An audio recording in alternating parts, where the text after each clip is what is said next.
Hi, folks. I'm Leanne Little, and I'm owl about stories. I read them, write them, watch them, anything with a story. I absolutely love it. I especially love sharing them with other people, and what better way is there to start than with the classics? They're classics for a reason, right? They're amazing stories and absolutely timeless. Don't forget to hit up all those fancy buttons. Like, subscribe, follow, share, whatever you need to do.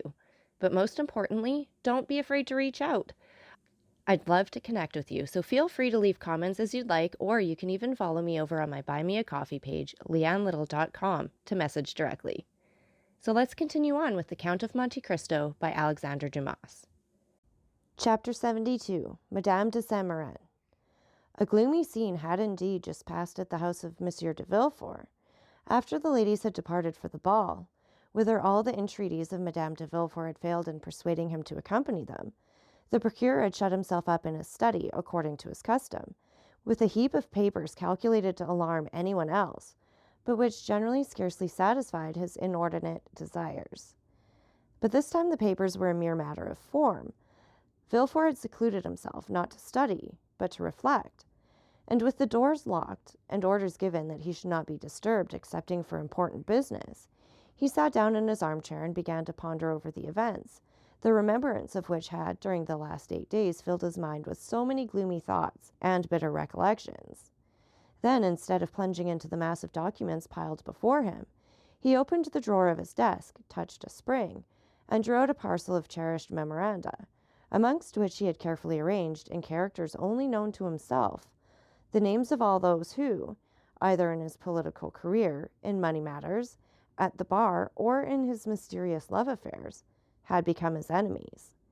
Their number was formidable, now that he had begun to fear, and yet these names, powerful though they were, had often caused him to smile with the same kind of satisfaction experienced by a traveler who from the summit of a mountain beholds at his feet the craggy eminences, the almost impassable paths, and the fearful chasms through which he is so perilously climbed.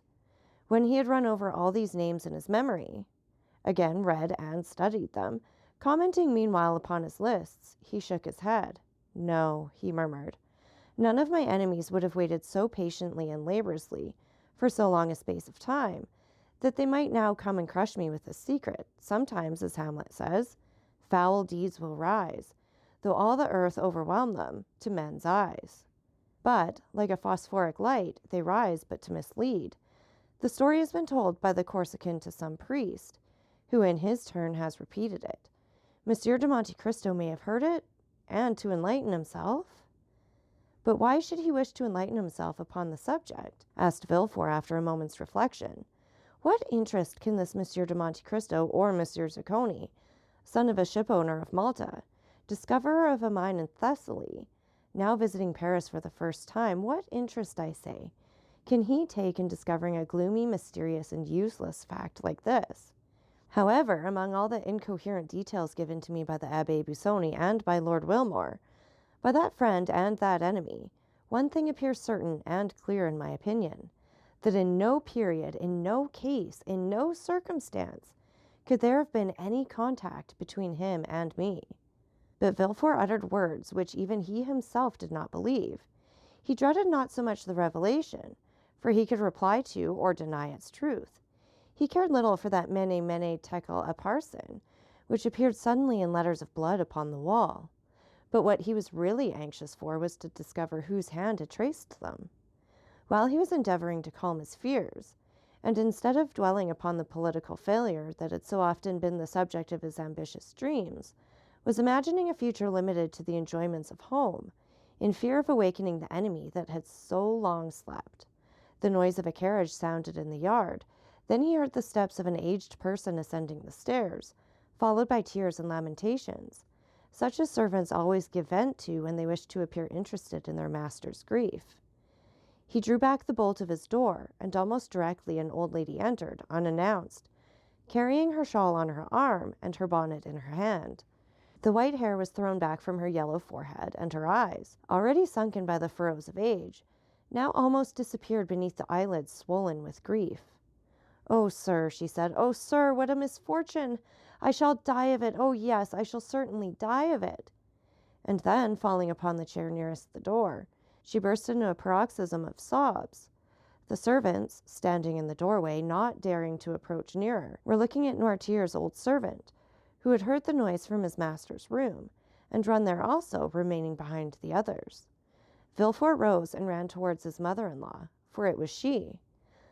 "Why, what can have happened?" he exclaimed. "What has thus disturbed you? Is Monsieur de Saint-Meran with you?" "Monsieur de Saint-Meran is dead," answered the old Marchioness, without preface and without expression. She appeared to be stupefied. Villefort drew back, and clasping his hands together, exclaimed, "Dead? So suddenly?" "A week ago," continued Madame de Saint-Meran. "We went out together in the carriage after dinner. Monsieur de Saint-Meran had been unwell for some days. Still, the idea of seeing our dear Valentine again inspired him with courage, and notwithstanding his illness, he would leave. At 6 leagues from Marseilles, after having eaten some of the lozenges he is accustomed to take, he fell into such a deep sleep that it appeared to me unnatural. Still, I hesitated to wake him, although I fancied that his face was flushed and that the veins of his temples throbbed more violently than usual. However, as it became dark and I could no longer see, I fell asleep. I was soon aroused by a piercing shriek, as from a person suffering in his dreams, and he suddenly threw his head back violently. I called the valet, I stopped the postilion, I spoke to Monsieur de Saint-Meran, I applied my smelling salts, but all was over, and I arrived at A by the side of a corpse. Villefort stood with his mouth half open, quite stupefied. "Of course you sent for a doctor?" "Immediately, but, as I have told you, it was too late." "Yes, but then he could tell of what complaint the poor Marquise had died." "Oh, yes, sir, he told me. It appears to have been an apoplectic stroke." "And what did you do then?" Monsieur de Saint-Meran had always expressed a desire, in case his death happened during his absence from Paris, that his body might be brought to the family vault. I had him put into a leaden coffin, and I am preceding him by a few days. "Oh, my poor mother," said Villefort, "to have such duties to perform at your age after such a blow!" "God has supported me through all, and then, my dear Marquise, he would certainly have done everything for me that I performed for him. It is true that since I left him I seem to have lost my senses. I cannot cry. At my age they say we have no more tears. Still, I think that when one is in trouble, one should have the power of weeping. Where is Valentine, sir? It is on her account I am here. I wish to see Valentine." Villefort thought it would be terrible to reply that Valentine was at a ball, so he only said that she had gone out with her stepmother, and that she should be fetched. "This instant, sir, this instant, I beseech you," said the old lady. Villefort placed the arm of Madame de Saint-Meran within his own, and conducted her to his apartment. "Rest yourself, mother," he said. The Marchioness raised her head at this word, and beholding the man who so forcibly reminded her of her deeply regretted child, who still lived for her in Valentine, she felt touched at the name of mother, and bursting into tears, she fell on her knees before an armchair where she buried her venerable head. Villefort left her to the care of the women, while old Barrois ran, half scared, to his master, for nothing frightens old people so much as when death relaxes its vigilance over them for a moment, in order to strike some other old person. Then, while Madame de Saint-Meran remained on her knees, praying fervently, Villefort sent for a cab, and went himself to fetch his wife and daughter from Madame de Morcerf's. He was so pale when he appeared at the door of the ballroom that Valentine ran to him, saying, "Oh, father, some misfortune has happened." "Your grandmamma has just arrived, Valentine," said Monsieur de Villefort. "And grandpapa?" inquired the young girl, trembling with apprehension. Monsieur de Villefort only replied by offering his arm to his daughter. It was just in time, for Valentine's head swam and she staggered. Madame de Villefort instantly hastened to her assistance, and aided her husband in dragging her to the carriage, saying, "What a singular event! Who could have thought it? Ah, yes, it is indeed strange." And the wretched family departed, leaving a cloud of sadness hanging over the rest of the evening. At the foot of the stairs, Valentine found Barrois awaiting her. "Monsieur Noirtier wishes to see you tonight," he said in an undertone. "Tell him I will come when I leave my dear grandmamma," she replied, feeling with true delicacy that the person to whom she could be of most service just then was Madame de Saint-Meran. Valentine found her grandmother in bed. Silent caresses, heart-wrung sobs, broken sighs, burning tears were all that passed in this sad interview, while Madame de Villefort, leaning on her husband's arm, maintained all outward forms of respect, at least towards the poor widow. She soon whispered to her husband, "I think it would be best for me to retire with your permission, for the sight of me appears still to afflict your mother-in-law." Madame de Saint-Meran heard her. "Yes, yes," she said softly to Valentine. "Let her leave, but do you stay." Madame de Villefort left, and Valentine remained alone beside the bed, for the procureur, overcome with astonishment at the unexpected death, had followed his wife. Meanwhile, Barrois had returned for the first time to old Noirtier, who, having heard the noise in the house, had, as we have said, sent his old servant to inquire to the cause. On his return, his quick, intelligent eyes interrogated the messenger. "Alas, sir," exclaimed Barrois, "a great misfortune has happened. Madame de Saint-Meran has arrived, and her husband is dead." Monsieur de Saint-Meran and Noirtier had never been on strict terms of friendship. Still, the death of one old man always considerably affects another. Noirtier let his head fall upon his chest, apparently overwhelmed and thoughtful. Then he closed one eye in token of inquiry. Barrois asked, "Mademoiselle Valentine?" Noirtier nodded his head. "She is at the ball, as you know, since she came to say goodbye to you in full dress." Noirtier again closed his left eye. "Do you wish to see her?" Noirtier again made an affirmative sign. "Well, they have gone to fetch her, no doubt, from Madame de Morcerf's. I will await her return and beg her to come up here. Is that what you wish for?" "Yes," replied the invalid. Barrois, therefore, as we have seen, watched for Valentine, and informed her of her grandfather's wish. Consequently, Valentine came up to Noirtier on leaving Madame de Saint-Meran, who, in the midst of her grief, had at last yielded to fatigue and fallen into a feverish sleep. Within reach of her hand, they placed a small table upon which stood a bottle of orangeade, her usual beverage, and a glass. Then, as we have said, the young girl left the bedside to see Monsieur Noirtier. Valentine kissed the old man, who looked at her with such tenderness that her eyes again filled with tears, whose sources he thought must be exhausted. The old man continued to dwell upon her with the same expression. "Yes, yes," said Valentine. "You mean that I have yet a kind grandfather left, do you not?" The old man intimated that such was his meaning. "Ah, yes, happily I have," replied Valentine. "Without that, what would become of me?" It was 1 o'clock in the morning. Barrois, who wished to go to bed himself, observed that after such sad events, everyone stood in need of rest. Noirtier would not say that the only rest he needed was to see his child, but wished her good night, for grief and fatigue had made her appear quite ill. The next morning she found her grandmother in bed. The fever had not abated. On the contrary, her eyes glistened, and she appeared to be suffering from violent nervous irritability. "Oh, dear grandmamma, are you worse?" exclaimed Valentine, perceiving all these signs of agitation. "No, my child, no," said Madame de Saint-Meran, "but I was impatiently waiting for your arrival that I might send for your father." "My father?" inquired Valentine uneasily. "Yes, I wish to speak to him."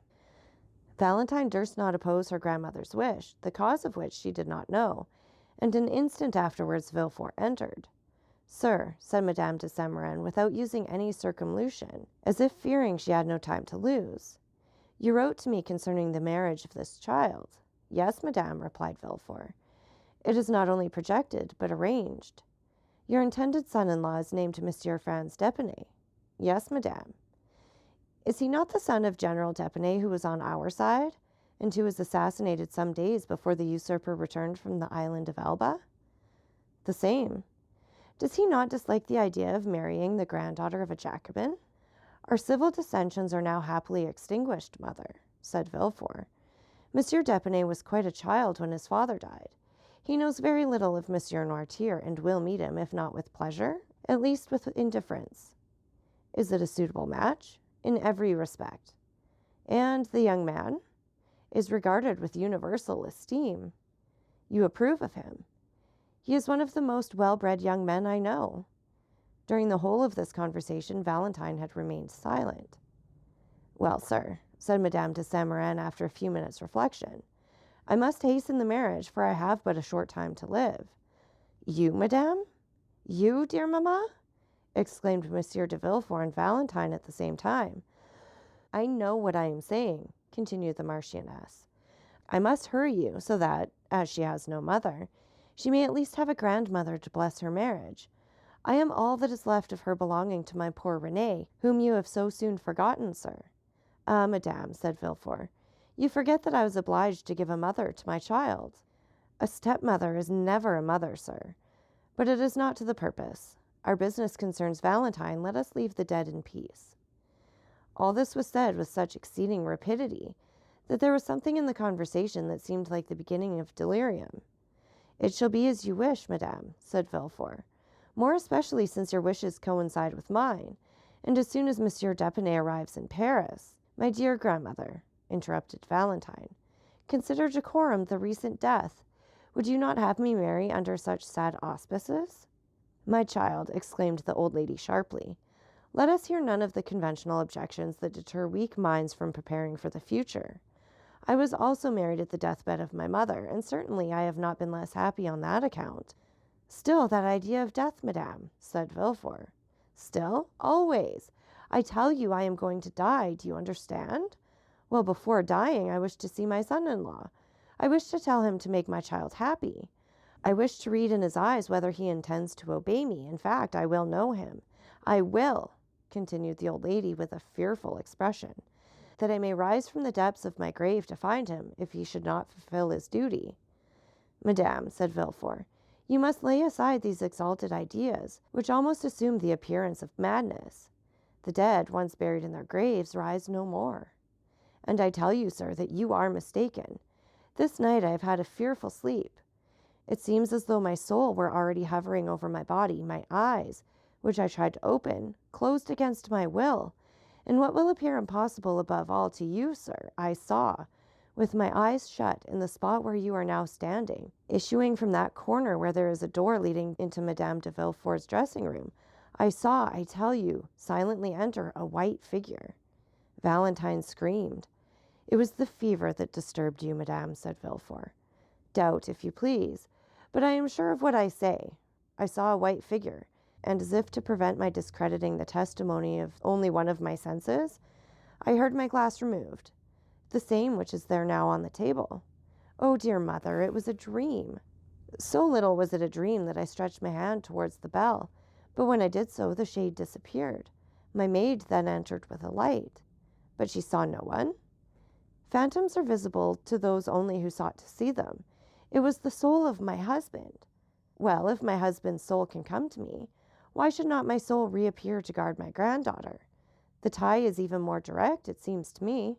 Oh, madame, said Villefort, deeply affected in spite of himself, do not yield to those gloomy thoughts. You will long live with us, happy, loved, and honored, and we will make you forget. Never, never, never, said the Marchioness. When does Monsieur d'Épinay return? We expect him every moment. It is well. As soon as he arrives, inform me. We must be expeditious. And then I also wish to see a notary, that I may be assured that all our property returns to Valentine. Ah, grandmamma, murmured Valentine, pressing her lips on the burning brow. Do you wish to kill me? Oh, how feverish you are. We must not send for a notary, but for a doctor. A doctor? Said she, shrugging her shoulders. I am not ill. I am thirsty, that is all. What are you drinking, dear grandmamma? The same as usual, my dear. My glass is there on the table. Give it to me, Valentine. Valentine poured the orangeade into a glass and gave it to her grandmother with a certain degree of dread, for it was the same glass she fancied that had been touched by the spectre. The Marchioness drained the glass at a single draught, and then turned on her pillow, repeating, "The notary, the notary." Monsieur de Villefort left the room, and Valentine seated herself at the bedside of her grandmother. The poor child appeared herself to require the doctor she had recommended to her aged relative.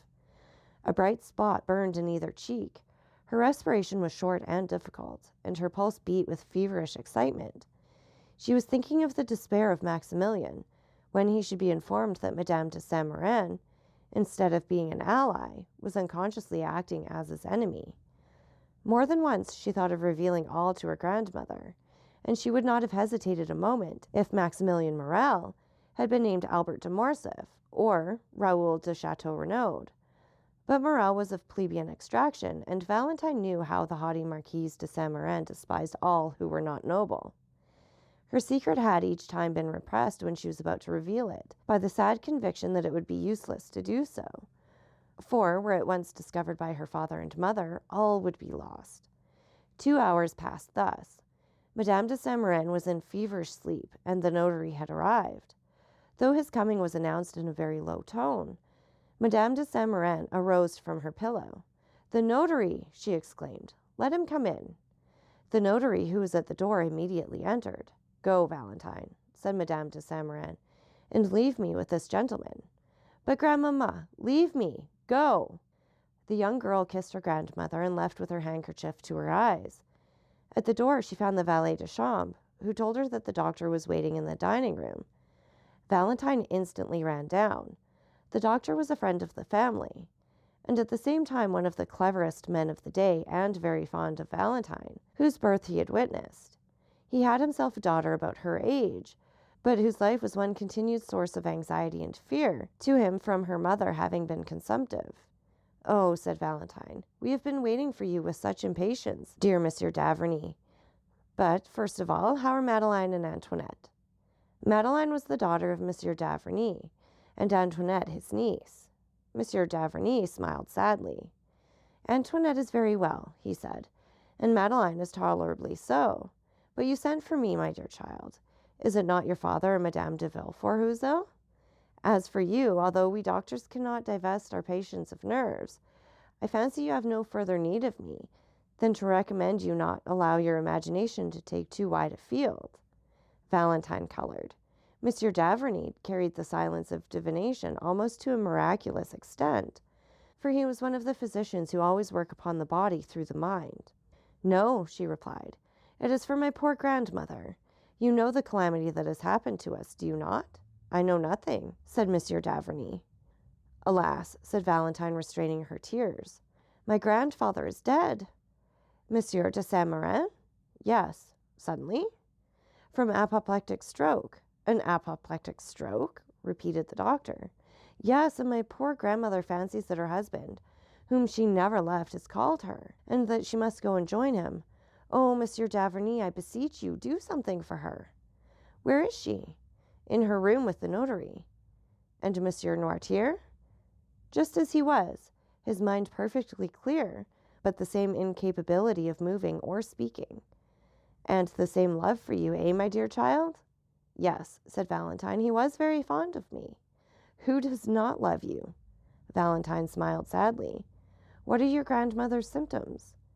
"An extremely nervous excitement and strangely agitated sleep. She fancied this morning in her sleep that her soul was hovering above her body, which she at the same time watched. It must have been delirium. She fancies, too, that she saw a phantom enter her chamber and even heard the noise it made on touching her glass." "It is singular," said the doctor. "I was not aware that Madame de Saint-Meran was subject to such hallucinations." "It is the first time I ever saw her in this condition," said Valentine, "and this morning she frightened me so that I thought her mad, and my father, who you know is a strong-minded man, himself appeared deeply impressed." "We will go and see," said the doctor. "What you tell me seems very strange." The notary here descended, and Valentine was informed that her grandmother was alone. "Go upstairs," she said to the doctor. "And you?" "Oh, I dare not. She forbade my sending for you, and as you say, I am myself agitated, feverish, and out of sorts. I will go and take a turn in the garden to recover myself." The doctor pressed Valentine's hand, and while he visited her grandmother, she descended the steps. We need not say which portion of the garden was her favorite walk. After remaining for a short time in the parterre surrounding the house, and gathering a rose to place in her waist or hair, she turned into the dark avenue which led to the bench. Then, from the bench, she went to the gate. As usual, Valentine strolled for a short time among her flowers, but without gathering them. The mourning in her heart forbade her assuming this simple ornament, though she had not yet had time to put on the outward semblance of woe. She then turned towards the avenue. As she advanced, she fancied she heard a voice speaking her name. She stopped, astonished. Then the voice reached her ear more distinctly, and she recognized it to be that of Maximilian.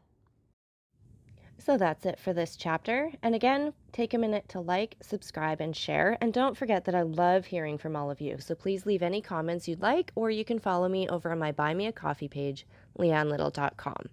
That's LIANE little.com. And thank you so much for listening.